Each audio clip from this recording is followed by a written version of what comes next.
A gente tem um regimento que norteia a condução do trabalho da casa, um regimento da Câmara de Berimbau, por sinal. É um bom regimento interno, ele já aborda questões muito atuais.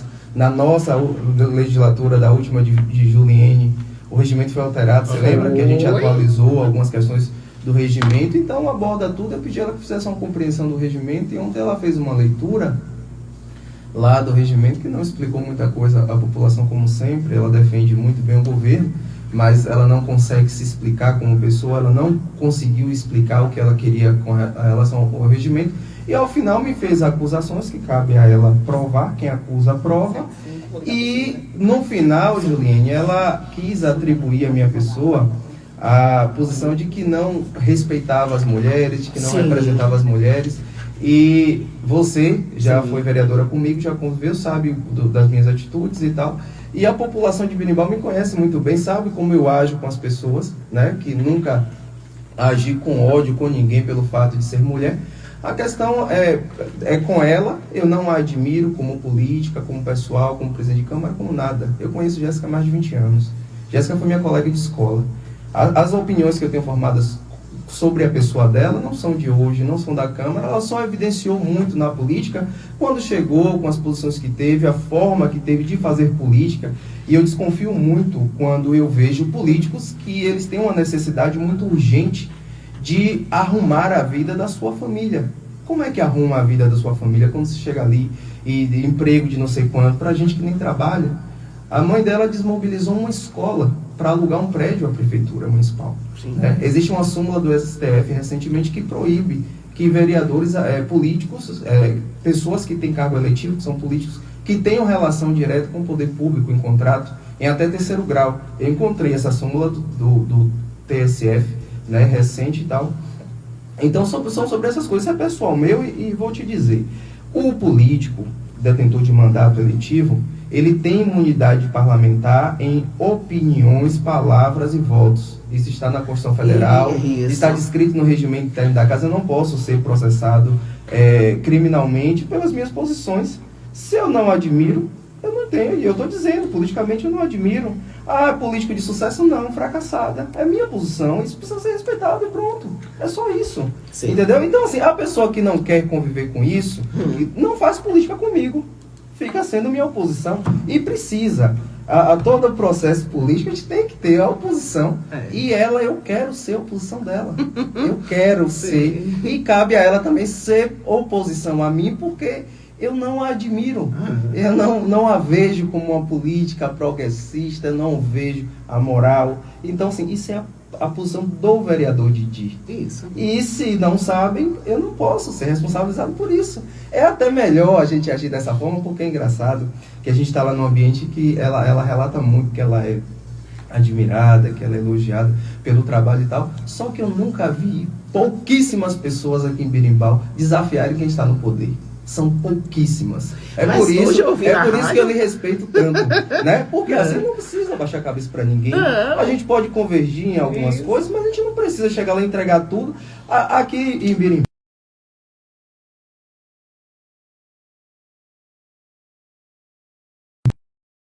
da política eu não vou fazer isso, não preciso fazer isso, né? Então eu tenho as minhas posições de vida, as minhas convicções da política, Juliene, hoje são muito maiores do que eu, do que a pessoa de Didi, e aí chega um tempo que a gente fica inegociável, né? Hoje eu recebi um vídeo, agora há pouco, de um vereador do Maranhão, que recebeu uma sacola de dinheiro para renunciar, com uma cartinha pronta, que era para ele renunciar ao mandato dele.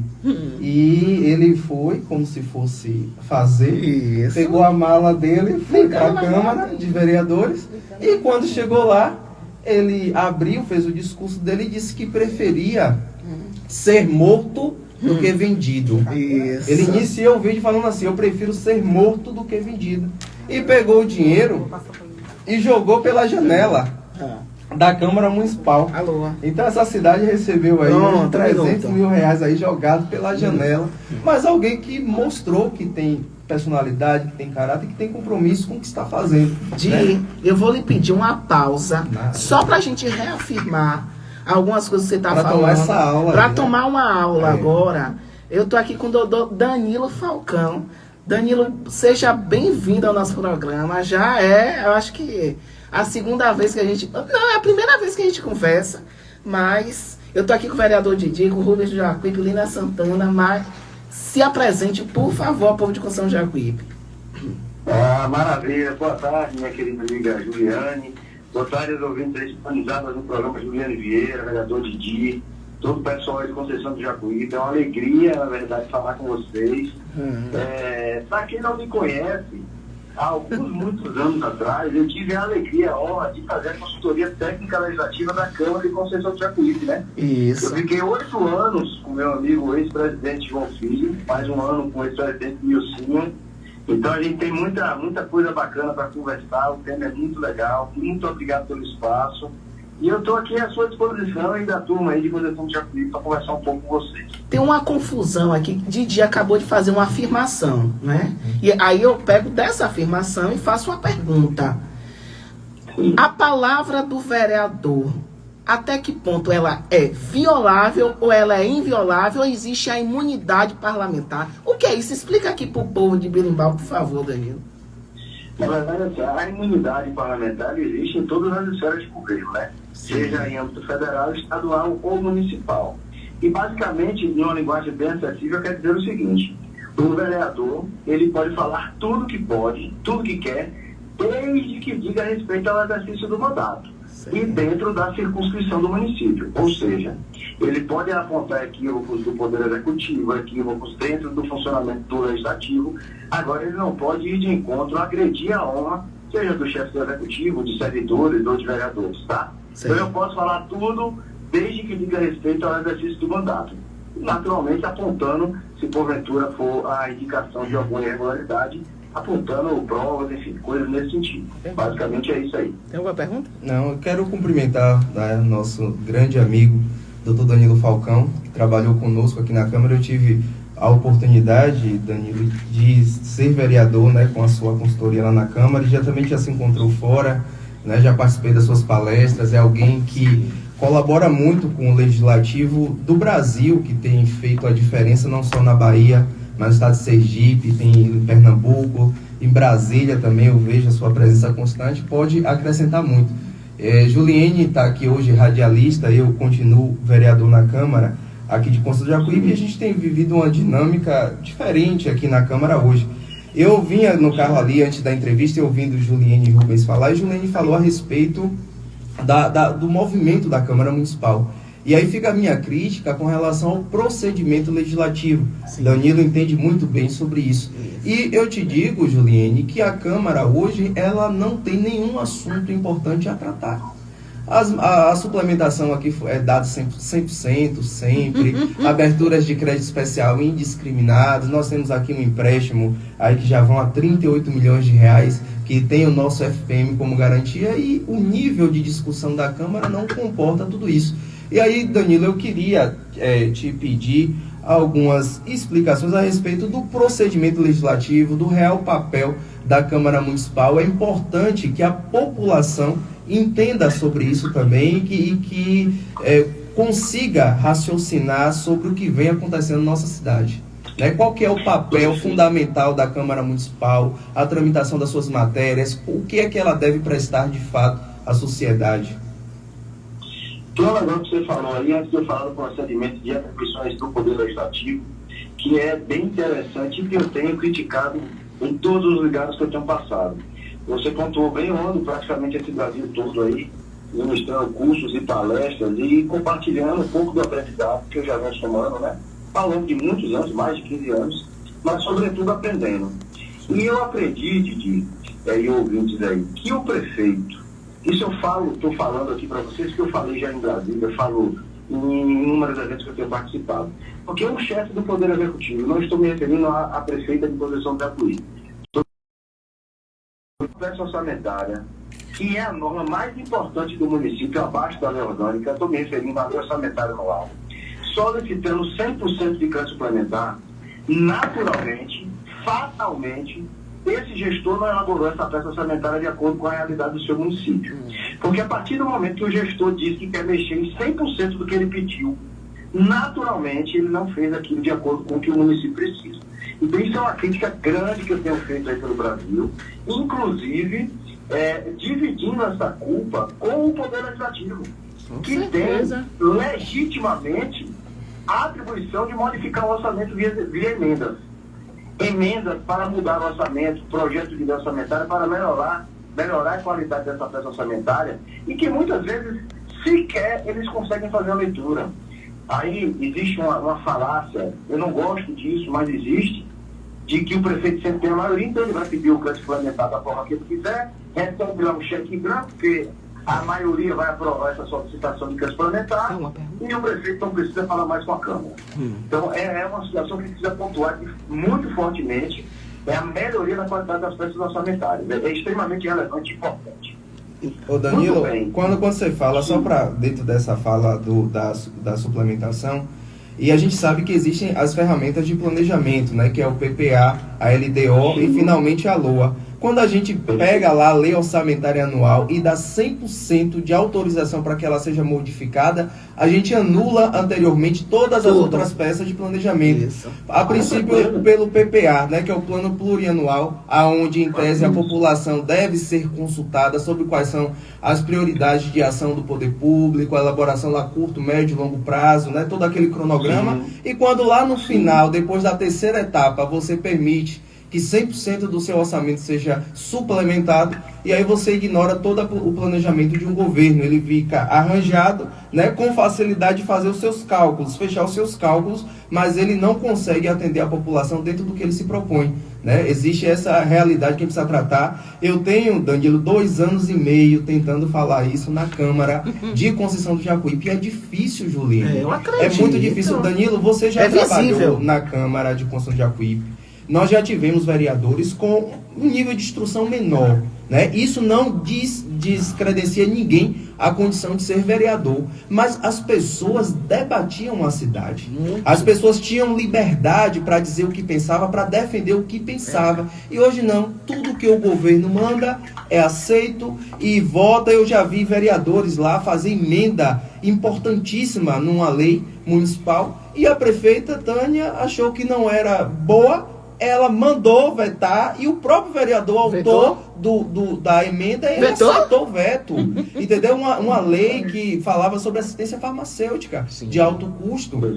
Entendeu? Então, assim, como é que uma sociedade se desenvolve se a gente não tem um poder legislativo que seja livre? Então, né? A gente mas eu preciso fazer só uma pergunta a ele. Sim. Qual é a função do vereador, doutor? Você que trabalha com uma centena de câmaras, né? Eu acho que a gente precisa esclarecer o povo. O que é que o vereador, porque ele tem o seu honorário, ele tem o seu salário, ele tem suas prerrogativas. Qual é a função, seja do vereador e do presidente da Câmara? São duas coisas muito diferentes. O Poder Legislativo, ele nasceu com suporte constitucional, ou seja, previsto na Constituição Federal, com 2 atribuições bem definidas e específicas e importantíssimas, que é a função de legislar, de elaborar projetos de lei e de fiscalizar. O que é elaborar projetos de lei? Elaborar proposições que dizem respeito à realidade do município, interesse local, e que efetivamente surta efeito na realidade do povo do município, para melhorar a qualidade de vida dos munícipes.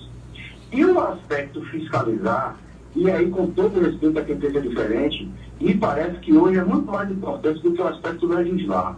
Perceba, se eu fiscalizar o cumprimento das peças orçamentárias, como o vereador Didi falou, e aí fica um parênteses, não há planejamento orçamentário, os municípios não planejam o que vão fazer durante o ano. Eu não sei como é que eles vão se virar agora com a obrigatoriedade de implantar governança, plano de contratação anual, tudo isso previsto na nova lei de licitações. Eu não sei como é que eles vão se virar, mas eu percebo que há nitidamente um desencontro entre a formatação das normas, especialmente as peças orçamentárias, e o que a legislação impõe. Isso é um parêntese que é importantíssimo a gente falar.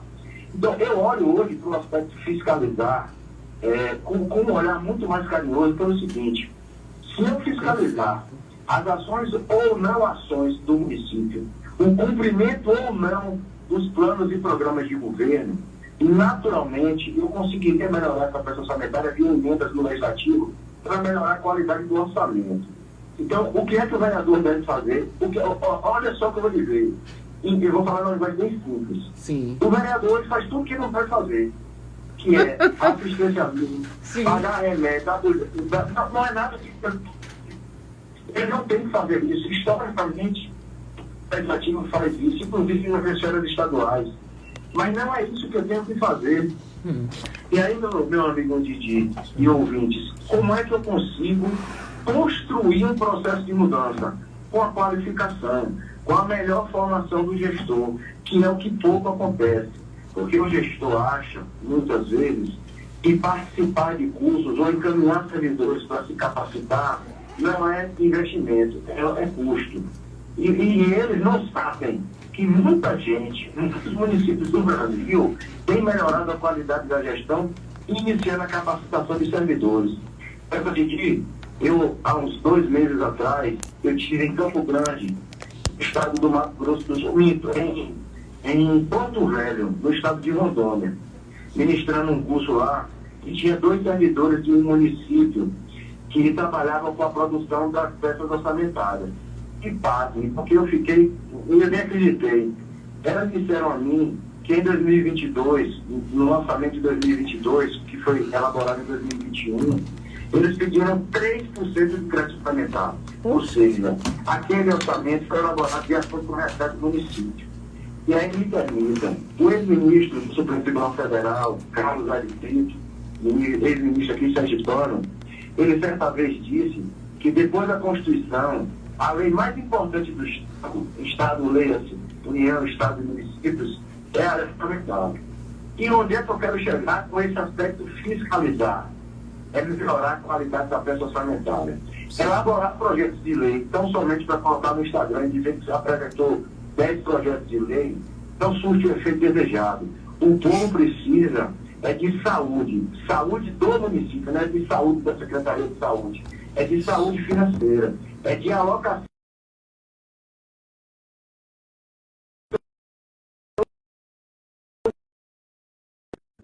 E que nós, ou melhor, que vocês do Legislativo, podem melhorar muito a qualidade dessas peças orçamentárias. Eu trabalhei 9 anos em Conceição do Jacuípe, de 2013 a 2018, se não me engano. E você falou um negócio que foi muito bem pontuado. Havia conversa e diálogo dentro da Câmara. Sim. Não era tudo que vinha que era aprovado como estava, mesmo porque o trabalho técnico que eu me proponho a fazer, a Juliane era vereadora, você foi vereador também durante o período. Aí eu posso falar aqui do vereador Raimundo Beró. Grande Raimundo. Grande Raimundo. Grande Raimundo, vereador Natinho, professor Diretti, um monte de gente aí que me questionava muito em relação ao que o chefe do executivo mandava. Dessa vez, ainda a Tânia, prefeita, ela encaminhou uma peça orçamentária pedindo 100% suplementar e convergimos aí em uma conversa interna de conceder 20% de crédito suplementar. Que é o quê? É melhorar a qualidade do orçamento via emendas e dizer ao gestor que o município não é dele, mesmo porque não é. Olha só o que eu vou dizer aqui. O Supremo Tribunal Federal, em uma decisão recente, apontou que quem define despesa e receita do município é o Legislativo, não é o Executivo. O Executivo coordena, produz a peça orçamentária e manda para a Câmara. Mas cabe ao Legislativo efetivamente dizer como, quando e quanto ele vai gastar. Perfeito. Então, a gente vai entender o que é efetivamente o que tipicamente o Legislativo nasceu para fazer. Eu me inclino, sinceramente, pela função de fiscalizar como um aspecto extremamente relevante para melhorar a legislação do município. Perfeito. Eu acho que você... Não, Didi é que está aqui. Fiquei. Como é que fala? É tão bom você reforçar, você ter pessoas que reforcem um entendimento, uma crença, né? Ter no seu ciclo de amizade, de Sim. contato, gente que pensa o país para frente, que a gente deseja. Porque a gente não vai conseguir, Danilo, construir uma sociedade melhor, uma cidade melhor com as práticas do passado, né? A população ela vem evoluindo, né? A população tem estado mais crítica, tem tido acesso maior à informação rápida e a gente precisa arrumar a coisa pública, porque assim, Juline, as cidades estão crescendo, se desenvolvendo, vão chegar um momento que a gente não vai permitir que ninguém conheça a fome, por exemplo. Isso aqui em Berimbau eu bato, Danilo, de uma forma, né, muito incisiva e constantemente. Eu vou te dar um exemplo, você não está aqui, mas eu vou te dizer. Você sabe sobre a Lei de Benefícios Eventuais, né, que está lá na peça orçamentária dentro da Secretaria de Assistência Social, que ela tem por finalidade de conceder benefícios à população, como diz o nome, eventual, né?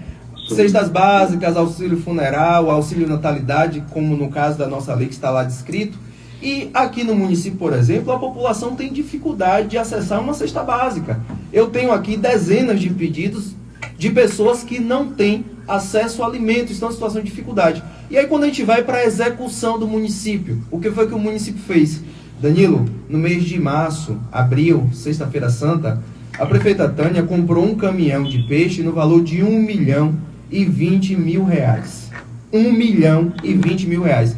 Distribuiu o peixe numa única ação, numa quinta-feira, que antecedeu a sexta-feira santa, e de lá para cá, meu irmão, a população não pôde experimentar de 1 quilo de feijão servido pelo município de Conceição do Jacuípe.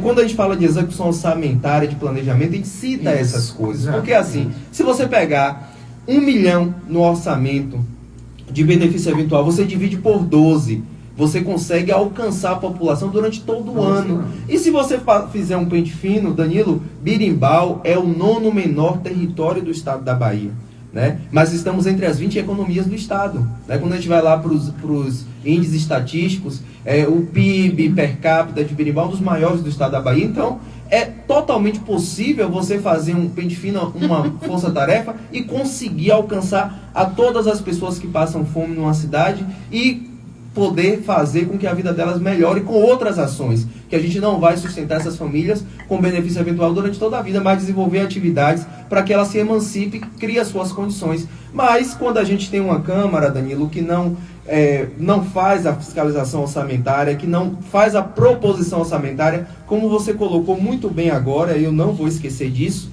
eu percebi com a sua fala o tamanho do poder legislativo, né? A iniciativa pública da gestão do executivo, ela apenas propõe. A caneta final, na verdade, é do legislativo. E parece que os meus colegas não têm essa consciência, né?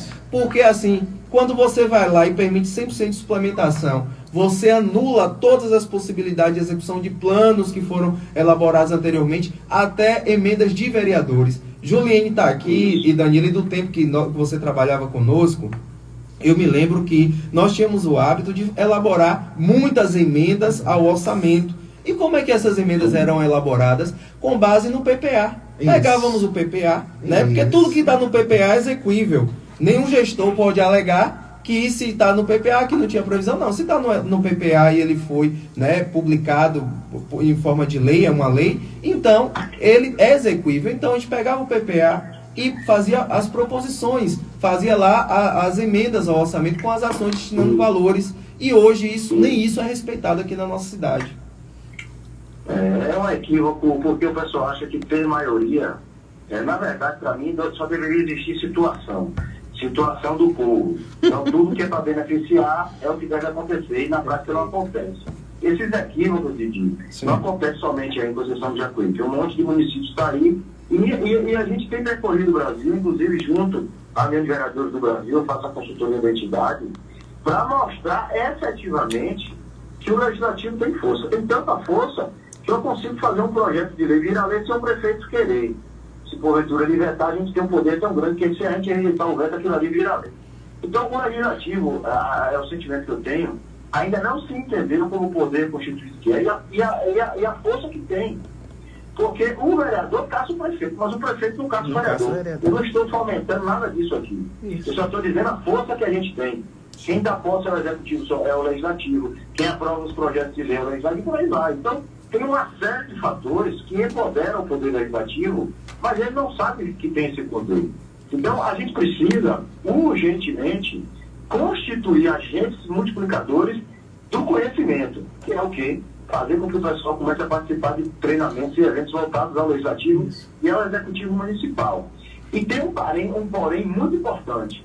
O Tribunal de Contas, os Tribunais de Contas do Brasil, estão muito atentos aos gestores que têm confeccionado peças orçamentárias sem o cuidado devido de adequação à realidade do seu município. Quero dizer o seguinte, os tribunais estão de olho em quem está pedindo 100% de crédito suplementar e fazendo questionamentos a respeito da produção do orçamento. A gente sabe, ou melhor, deveria saber, que a lei de responsabilidade fiscal, ela impõe a realização de audiências públicas precedendo o encaminhamento das peças orçamentárias ao legislativo, ou seja, tem que ter audiência pública antes da elaboração do projeto de lei orçamentária. Por quê? Porque o objeto da audiência pública é justamente colher informações, buscar demandas do município para incluir na peça orçamentária. Então a gente tem que ter muito cuidado em relação a isso. E os prefeitos têm esquecido uma coisa que é importantíssima. Os seus planos de governo são registrados. Sim. E deve fazer parte das propostas orçamentárias. Especialmente porque normalmente o prefeito, quando entra, ele já pega um plano plurianual que vem do exercício anterior, mas no projeto de lei de direção orçamentária ele já tem que incluir os seus planos de governo. E ninguém fiscaliza isso, ninguém olha isso, inclusive os prefeitos esquecem que registraram os seus planos de governo. Então, tem um monte de circunstâncias que precisam ser compartilhadas. Isso mesmo. E o legislativo fraco, legislativo fraco é município ferrado. Não tenha dúvida disso. Eu vou guardar essa frase, viu, Danilo? Essa daí veio de casa. Agora aqui. Essa foi forte. Legislativo fraco é município fracassado. Ferrado e fracassado. Eu tenho uma pergunta que me veio aqui agora, que para mim é muito pertinente a respeito do plano de governo, sabe? Porque se promete muito. E é natural, acho que da questão da política. Mas tem uma questão assim que tem nos chamado a atenção. O presidente da Câmara, ele tem uma posição política, todos têm. Mas qual deve ser o seu posicionamento durante uma sessão? Como é que deve se proceder? Sabe, o presidente da Câmara, ao menos todos os que eu vivi, sempre foram muito... mantiveram uma autonomia e independência. Mas isso é uma visão minha. Mas o que é que a Constituição, as prerrogativas, os regimentos internos, lei orgânica tratam sobre isso? Só para complementar, Danilo, esclarecer essa fala de Juliene, eu tinha falado um pouco tempo aqui antes sobre isso, sobre a posição do presidente da Câmara e a posição do vereador que exerce a presidência. Né? Que é um cuidado também que a gente deve ter, porque um poder legislativo ele não pode ter partido, ele não pode ter preferência política, né? Então, quem exerce esse papel tem que ter esse cuidado. O que é que você pensa a respeito disso? E também com as formas Ô Didi, eu já trabalhei em muitos municípios, bastante, ao longo desses mais de 15 anos. Eu nunca perguntei, nem ao presidente da Câmara e nem a nenhum vereador qual era o partido deles. Sim. Eu nunca perguntei. Por um fator bem simples.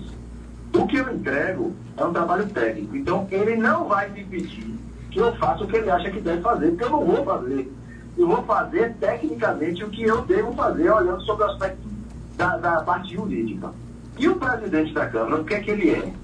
Ele, teoricamente, ele é o condutor de todo o funcionamento, de toda a engrenagem do legislativo. Tem alguns colegas advogados que dizem que o presidente da Câmara é um juiz. Eu não acho que ele é juiz de absolutamente nada. Ele não é juiz de nada. Ele deve ser imparcial, como todos os demais vereadores. E a posição política dele não deve ser externada, não deve se sobrepor ao seu trabalho que deve ser administrativo de condução da casa. Então não dá, por exemplo, para o presidente franquear a palavra a um vereador que supostamente diz que é do grupo dele e cercear a palavra de um vereador que supostamente é da oposição. Não dá para, por exemplo, ele possibilitar um vereador que teoricamente é do grupo dele participar de um evento de capacitação e não permitir que o vereador da oposição participe. Dá o cargo a um vereador da tal situação e não dá o cargo ao vereador da oposição. Mesmo porque ali dentro é uma casa de pares, ser par é ser igual, ou seja, todo mundo está em pé de igualdade. Eu defendo uma tese, e aí lancei essa tese lá em 2013, de que o presidente da Câmara é um vereador igual a todos os demais, inclusive podendo votar ou não nas deliberações que ele quiser. Onde